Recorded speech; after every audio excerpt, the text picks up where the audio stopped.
혹시 2500년도 더 된 아주 오래된 이야기 속에서 우리 마음을 들여다보는 놀라운 힌트를 얻을 수 있다면 어떨까요? 그것도 더러운 셔츠라는 정말 상상도 못한 비유를 통해서 말이죠. 오늘 우리가 함께 파헤쳐볼 옷감의 비유가 바로 그 이야기인데요. 이 간단한 비유가 어떻게 우리 내면의 작동 방식에 대한 깊은 통찰로 이어지는지 한번 같이 보시죠. 자, 이 모든 이야기의 시작은요, 정말 뜻밖에도 아주 단순하고 평범한 물건, 바로 옷감 한 조각입니다. 이 질문에 굳이 네, 해봤어요 라고 대답할 필요는 없겠죠? 결과는 우리 모두 너무나 잘 아니까요. 생각해보세요. 먼지투성이에 얼룩이 잔뜩 묻은 천이 있어요. 거기에 아무리 비싸고 예쁜 염료를 부어본들 과연 우리가 기대했던 그 쨍하고 선명한 색이 나올까요? 어림도 없죠. 네, 원리는 정말 지극히 간단합니다. 결국 염색의 결과는 옷감의 바탕, 그 원래 상태에 달려있다는 거예요. 얼룩진 천은 당연히 칙칙하고 지저분한 색이 나올 수밖에 없고요. 반면에 깨끗한 천이라야 비로소 염료가 가진 그 순수하고 아름다운 색을 제대로 뽐낼 수 있는 거죠. 자, 바로 이 지점에서 이 지극히 평범한 염색 이야기가 우리 마음에 대한 아주 깊은 통찰로 확 바뀌게 됩니다. 놀랍게도 부처는 바로 이 옷감과 염료의 관계를 가지고 우리 마음이 어떻게 작동하는지를 설명했어요. 이제 그림이 좀 그려지시나요? 얼룩진 옷감이 염색을 망쳐버리는 것처럼 여러 가지 불순물로 얼룩진 우리 마음은 결국 우리 삶을 힘든 길로 좋지 않은 목적지로 이끌어간다는 겁니다. 반대로 생각하면 깨끗하고 순수한 마음, 그게 바로 행복한 삶으로 가는 진짜 출발점이라는 거죠. 그럼 여기서 당연히 궁금해지죠. 좋습니다. 마음이 옷감이라는 건 알겠어요. 그럼 그 마음을 더럽히는 얼룩이라는 건 대체 뭘까요? 놀랍게도 이 가르침에서는 그 얼룩의 정체를 무려 16가지로 아주 구체적으로 딱 집어서 이야기합니다.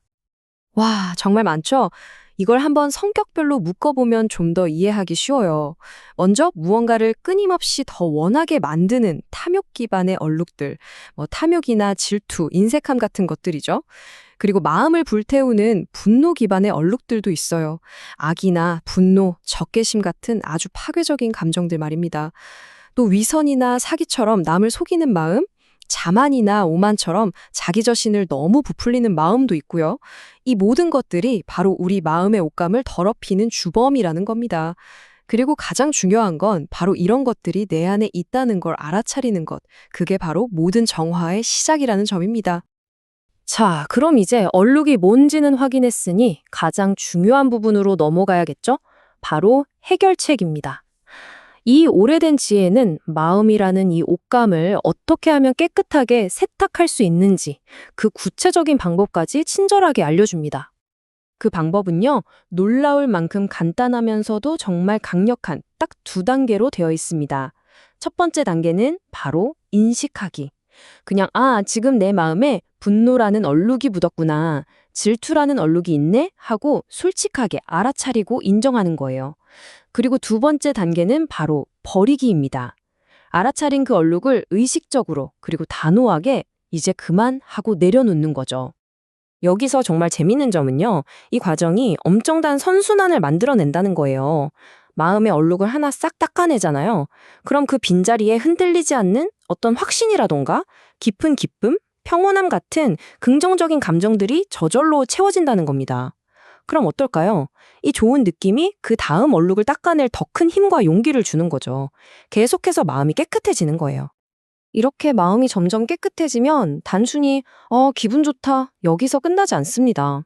이건 우리가 세상을 보고 사람들을 대하는 방식 자체를 완전히 바꿔놓아요. 마치 깨끗해진 마음에서부터 빛이 뿜어져 나오는 것처럼요. 그 빛 중 첫 번째는 바로 자애라고 불리는 마음입니다. 우리가 보통 생각하는 그냥 친절함과는 조금 차원이 달라요. 이건 특정 대상 없이 모든 존재를 향해서 차별 없이 뻗어나가는 아주 적극적이고 따뜻한 선의를 말합니다. 그리고 두 번째 빛은 연민입니다. 이것도 그냥 아이고 안 됐다 하고 느끼는 동정심과는 좀 달라요. 그 사람이 겪는 고통을 함께 느끼고 그 사람이 그 고통에서 제발 벗어났으면 하고 진심으로 바라는 마음이에요. 맑아진 마음이 다른 사람의 아픔에 깊이 공감하게 되는 거죠. 세 번째는 함께 기뻐하는 마음, 무디따라고 하는데요. 이건 아까 우리가 봤던 질투나 인색함 같은 마음의 얼룩에 대한 완벽한 해독제 같은 거예요. 다른 사람의 행복이나 성공을 볼 때 배아파하는 게 아니라 정말 내 일처럼 진심으로 같이 기뻐해 주는 마음이죠. 그리고 마지막 네 번째 빛은 평온입니다. 살다 보면 좋은 일도 있고 나쁜 일도 있잖아요. 그런 삶의 오르막과 내리막에 일일이 감정적으로 휩쓸리지 않는 아주 깊고 단단한 마음의 균형 상태를 말해요. 이건 절대 에이 모르겠다 하는 무관심이나 냉소적인 태도랑은 완전히 다릅니다. 오히려 모든 걸 꿰뚫어보는 지혜에서 나오는 그런 안정감에 가깝죠. 지금까지 이야기가 조금은 추상적으로 느껴지셨을 수도 있을 것 같아요. 그래서 이 가르침은 아주 생생한 실제 이야기 하나로 이 모든 걸 정리해 줍니다. 내면을 깨끗이 한다는 게 과연 무슨 뜻인지, 그냥 겉으로 보이는 행동과 어떻게 다른지를 아주 명확하게 보여주는 일화예요. 자, 배경은 이렇습니다. 순다리카라는 이름을 가진 한 브라만이 있었어요. 이 사람은 아주 굳은 믿음이 하나 있었는데 바로 신성한 강에서 목욕을 하면 내가 지은 나쁜 업, 즉 죄를 다 씻어낼 수 있다는 거였죠. 그러던 어느 날 이 순다리카가 부처를 딱 마주치게 됩니다. 순다리카는 당연히 부처도 자기처럼 그 신성한 강에 목욕하러 가는 길이라고 생각했어요. 그래서 이렇게 묻죠. 고타마시여, 바우카 강에 목욕하러 가시는 길입니까? 이 질문에는 몸을 씻는 이런 외적인 행위야말로 진정한 정화다라는 그의 세계관이 그대로 담겨 있는 거예요. 하지만 부처의 대답은 순다리카의 예상을 완전히 빗나갑니다. 이렇게 되묻죠. 브라만이요, 그 강이 대체 뭘 할 수 있습니까? 강물이 무엇을 이룰 수 있다는 말입니까? 와, 이 질문 하나로 대화의 판이 완전히 바뀌어버리죠. 겉으로 보이는 행위에서 보이지 않는 내면의 본질로 초점이 확 이동하는 순간입니다. 강물로 몸을 씻는다고 마음속 때까지 씻겨나가겠냐는 그런 근본적인 질문인 거죠. 그러면서 부처가 말하는 진짜 목욕이 뭔지 알려줍니다. 그건 강물에 몸을 담그는 게 아니었어요. 바로 이런 것들이었죠.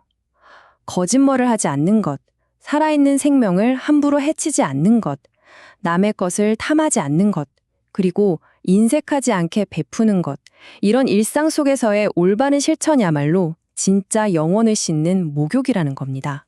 이 말의 힘이 얼마나 강력했는지 순다리카는 그 자리에서 큰 깨달음을 얻습니다. 자기가 평생토록 믿고 행해왔던 것이 결국 껍데기에 불과했다는 걸 알게 된 거죠. 그리고 그는 자신의 모든 것을 버리고 이 진정한 내면의 목욕을 실천하는 제자가 됩니다. 2500년도 더 된 이 이야기가 결국 오늘을 사는 우리에게 던지는 질문은 뭘까요? 진짜 우리를 깨끗하게 하는 건 어떤 특별한 장소나 거창한 의식이 아니라는 겁니다.